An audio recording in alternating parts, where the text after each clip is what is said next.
పెళ్లి చేసుకోవడానికి ఆడపిల్లలు దొరకనటువంటి కాలంలో ఒక్కొక్క అమ్మాయి ముగ్గురు నలుగురిని ఏమార్చి పెళ్లి చేసుకుంటోంది అన్నటువంటి చూస్తున్నాం. కానీ ఒక అబ్బాయి అమ్మాయిలను ఏమార్చి 9 మందిని పెళ్లి చేసుకున్న సంఘటన ఉత్తరప్రదేశ్లో సంచలనం సృష్టిస్తోంది.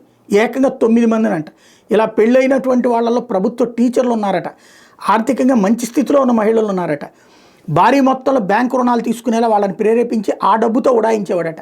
ఇలా మోసపోయిన 2 ప్రభుత్వ మహిళా టీచర్లు సోన్భద్ర పోలీసులని శుక్రవారం ఆశ్రయించడం రాజన్ గహ్లాత్ అనే మోసగాడి వ్యవహారం బయటపడింది.